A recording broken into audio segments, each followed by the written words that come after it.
Jadi dia sudah tentu satu ketetapan lah yang tidak perlu bertelikah lagi, iaitu satu gantang tamar. Jadi kalau mengikut pendapat ni, segantang tamar tu pun kalau tempat orang makanan asasi dia bukan tamar pun kena buih tamar juga. Kalau begitu. Kalau tempat kita ada bulan puasa saja apa buah tamar tu, kena cari lah buah tamar tu maknanya. Gitu. Maknanya kalau mengikut ni lah pendapat ni. Contoh dia yang seumpama ni. Untuk kita nak mudah faham, ada lagi hukum yang lain yang seumpama ini. Dah tak ada siapa dia bahas pun. Misalnya, dia 100 ekor unta. Tetapi tidak berbeza hukum dia 100 ekor unta ni kena bagi kepada mana keluarga yang terbunuh tu, mengikut perbezaan orang yang kena bunuh tu. Tak ada pula lagu tu. Tak ada pula lagu tu. Sebab dia budak ke, maka kurang sikit. Sebab dia tua ke, maka lebih sikit.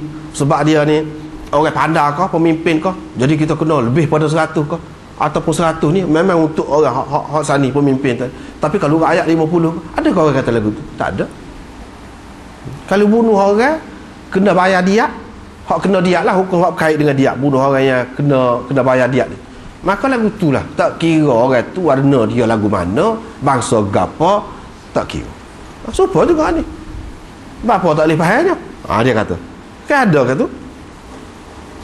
Begitu juga ghurrah fil jinayah 'ala al-janin. Kalau seseorang melakukan jinayah terhadap janin, hak dalam perut, sehingga gugur mati budak tu. Kalau balahkanlah, katakanlah gocah perempuan tu gugur anak tu mati. Dia kena bayar kepada dia. Bagi seorang hamba yang sempurna, dia tak kira dah hak anak dalam kandungan tu perempuan ke, laki-laki ke, sudah sempurna ke kejadian tu ataupun belum sempurna ke, comel ke huduh, tak kira. Banyak tu kena bagi lagu tu.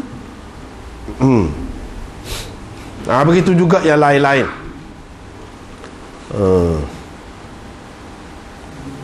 Banyak lagi ni. Baik, Imam Nawawi sebut lagi tu. Kalau orang kata bagaimana mustari itu kena bayar ganti rugi kepada susu tu, sebab tu orang tu menipu dia.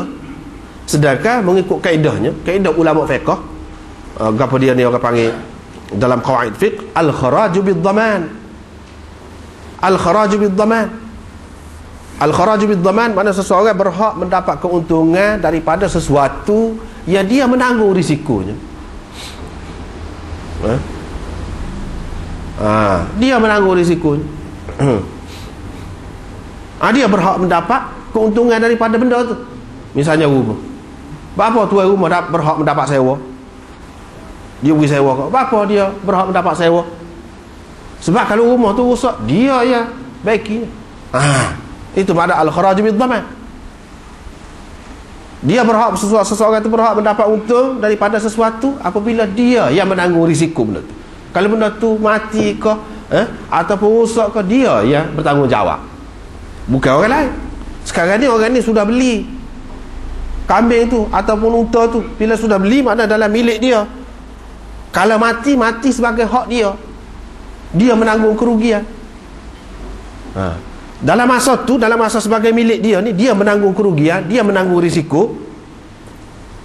Kalau ada susu ke ataupun bulu dia ke, bulu diri itu, dia berhak mendapat. Sebab mengikut kaedah tadi, al-kharaju bid-dhaman. Patut apa dia kena bagi pula kepada tuan dia? Apanya? Kalau orang kata lagu tu, Imam Nawawi kata, dia nak jawab. Dan orang yang beli sesuatu yang ada aib, lepas pada tu dia tahu ada aib benda tu, dia hantar balik lah barang tu. Adakah dia kena bagi balik pula segala hasil yang dia dapat daripada benda tu, benda yang aib tadi? Adakah dia perlu bagi balik? Kalau zaman dulu, contoh dia biasa buatnya, kalau hamba, dia sudah beli hamba, lepas tu dia sudah buat kerja lah, suruh hamba tu baiki rumah ke, buat apa-apa lah. Adakah upah baik ke rumah tu dia kena bagi balik kepada tuan dia ni pula? Lepas tu dia dapati hamba tu tidak sempurna sebagaimana dia nak, ada cacat dia pun hantar balik tu kena bayar pula kepada tuan dia tu, hak dia buat kerja ke kita. Adakah lagu tu? Tidak kan? Bila tidak, apa hak ni yang kena bagi susu, apa ni, kena bagi balik ganti susu Ustaz ni? Dan moga susu tu dalam milik dia. Itu persoalannya. Dia kata susu tu bukan maknanya hasil yang baru tidak diperolehi. Sebab kita kata kalau hamba saat ni, dia buat kerja selepas pada dia beli, barulah dia buat rumah, kalau dia baiki gapo-gapo, baiki tu kalau kita kira nak upah orang, upah lah, kena bayar lah. Hak tu maknanya hasil dia tu kemudian. Susu ni hasil dia bukan kemudian, kata dia. Bahkan ada dah susu tu pada ketika duduk dengan penjual tu. Ada dah susu tu ketika duduk dengan penjual. Dia kata gitu. Pada ketika akad jual beli. Dan akad itu berlaku untuk kambing ataupun unta dan sekali dengan susu dia itulah. Maknanya hak tu pada ketika ada adalah hak penjual. Hak penjual. Mana dengan harga yang sama, sekali lah berlaku. Jual tu. Lepas tu nak bagi balik susu pula. Tak boleh. Pasal dia sudah bercampur dengan milik apa ni, mustari ni, pembeli ni. Jadi dengan sebab itu sudah bercampur, dia sudah minum dah ke gapo, kita kata dia sudah jual dah kat orang dah, orang tu minum dah. Dengan sebab itulah kena ganti. Itu jawapan dia. Jawapan dia. Sekali kita dengar tak apalah tu dah. Setara tu lah. Tapi orang lain jawab gagal lah ni, gagal. Jadi kita di tujuannya kalau nak bahas ni benda ni supaya kita faham cara nak faham hadis, itu maksudnya. Cara nak faham hadis tu. Jadi ulama-ulama ni berbeza-beza dalam faham hadis ni. Orang ni faham gini, orang ni faham gini. Kalau mengikut hak sani, zahir dia pegang dengan zahir lah. Ternyata Imam Syafi'i dalam bab ni pegang zahir hadis. Orang hak tak terima ataupun dia takwil sikit-sikit, dia takwil bahagian mana, tu kita kena tengok lain pula. Jadi Imam Nawawi dia sebut secara raikah gitu. Lepas tu kalau kita kata demo ni nak jawab lah, dia kata iyalah susu pada masa beli tu, hak tu habis dah hari mula-mula lagi, lepas tu hari yang kedua tu kita beri makanan ke dia. Jadi hak kita apa yang kena bayar juga, bayar tu hak sekat hak dia tu kok hak selepas pada tu. Banyak persoalan lah. Banyak persoalan. Jadi tadi anda sudah sebut dah asas dia ni. Cerita asas. Hak Nabi SAW tak sibuknya ke dia menipu. Tu ya. Bukan khusus dengan cerita ni, hak mana-mana pun tak boleh. Kalau menipu, seseorang tu ada hak untuk memilih. Sama ada dia nak tu ataupun tidak. Tu je hak asasnya. Hak lain-lain tu adalah berkait dengan seni dalam memahami hadis. Dalam memahami hadis. Sebab itulah ulama-ulama berbeza pendapat dalam perkara ni. Hak ni kita tengok orang Syafi'i. Baik, sekarang ni kita nak tengok kita Hanafi pula. Sebab ni berkait dengan Hanafi. Orang Hanafi yang bantah ni kata tak payah bayar, kata dia. Bagi balik kambing saja. Lepas tu susu tu juga al-kharaj bid-dhaman kan? Al-kharaj bid-dhaman. Mengikut kaedah tu. Baik, kita nak tengok kitab Hanafi pula. Apa kata dia? Apa jawapan dia? Apa alasan dia? Supaya kita tahulah. Sebab kalau mengaji hadis lagu tu baru-baru sedap. Ni kitab berkait dengan Muslim ni juga. Dulu Fathul Mulhim. Fathul Mulhim tu pengarah dia mati. Tak ada sudah. 3 jilid dah siap. Mati. Lepas tu 10 tahun berlalu, tak ada orang tulis. Bangun seorang pula, seorang ulama. Ada lagi lah dia ni. Maulana Taqi Uthmani. Dia tulis sambung. Dia panggil Takmilah Fathul Mulhim. Takmilah Fathul Mulhim. Adalah takmilah dia faham.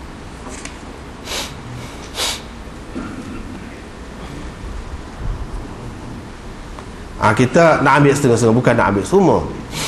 Sebab sebahagiannya sudah disebut dah oleh Imam Nawawi tadi. Dia kata sebahagian ulama dalam mazhab Malik kata wajib kena bayar 1 sok. Yang ni segantang tu mestilah segantang, tapi segantang makanan asasi di tempat dia, di negeri dia. Bukan mesti buah taman.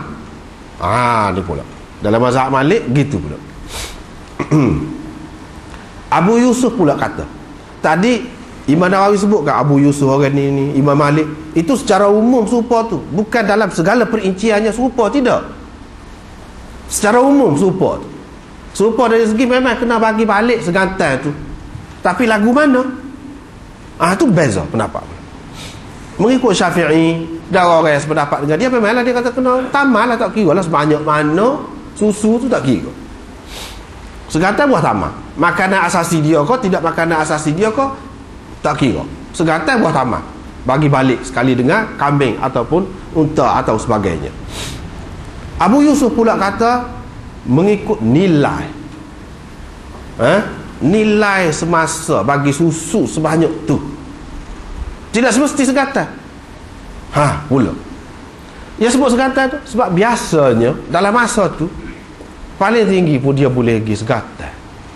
Sama nilai susu tu dengan segantai buah tamar. Sebab tu Nabi SAW suruh bui buah tamar segantai. Sebab nilai dia nya sama dengan segantai buah tamar dalam masa 2-3 hari tu, paling banyak pun. Jadi nak menyelesaikan masalah supaya alik tu alik ni tidak jadi tergedu hati, bayarlah. Bayar. Tapi dia kata nilai, tidak semesti dalam bentuk buah tamar, tidak semesti dalam bentuk gandum ke lain-lain makanan asasi. Yang pentingnya nilai dia tu. Jadi susu yang digunakan sebanyak mana, kira. Kalau secetung, sebanyak ni nilai dia. Kalau sebeledi takkan sama dengan secetung. Nilai mengikut nilai sebeledi lah, bagi kepada dia. Itu kata Abu Yusuf. Abu Hanifah dan Muhammad, dia tak setuju dengan pendapat dia. Dia kata tasriyah ni bukan aib. Kalau kita nak kata bagi balik ni, bagi balik atas dasar, dia ni aib. Bukan aib. Tasriyah ni bukan aib. Aib ni memang keaiban binatang tu. Dia kecok kau, dia buta kau, dia gapo kau, kita kata. Dia tuli kau, itu baru aib. Ini bukan aib. Orang pisah tak perah susu, aib kau lagu tu.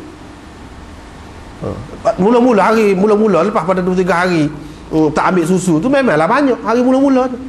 Lepas pada tu balik asal tu bukan aib, memang asal dia pun secatung.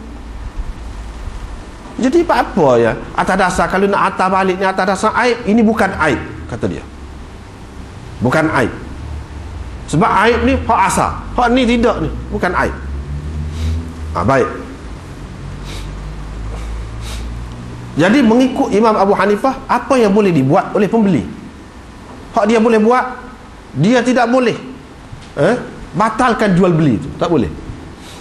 Tak boleh fasakh jual beli, tak boleh.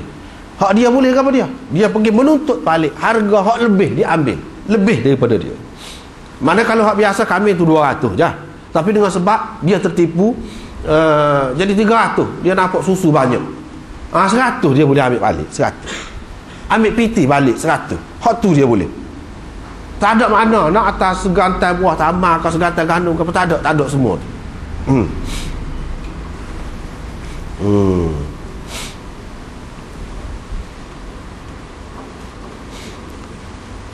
Dia tak boleh, tidak ada pilihan untuk mengembalikan. Tidak ada pilihan untuk mengembalikan unta ataupun kambing, tak ada. Kembali tu maknanya maksud ambil balik hak lebih daripada harga yang sepatutnya. Itu saja.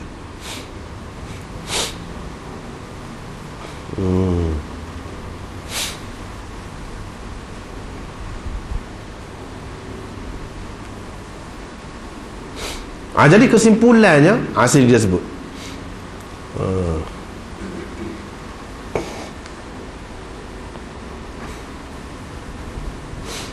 Jadi hantar balik, bui balik kambing ataupun unta dan sebagainya tu sekali dengan segantai buah tamar. Yang ini sebagai ganti kepada susu yang diperah oleh pembeli. Kalau dia tak perah apa-apa, hantar balik gitu, tak ada kena apa. Hak tu semua terima tu. Ni kalau dia sudah perah dah susu, tak kira lah dia beri ke orang ke dia minum sendiri ke, tak kira. Barulah kena hantar balik segantai buah tamar. Jadi sebagai ganti susu. Imam Syafi'i dia pegang dengan zahir hadis dalam kedua-dua juzuk. Dalam kedua-dua juzuk. Hadis ini.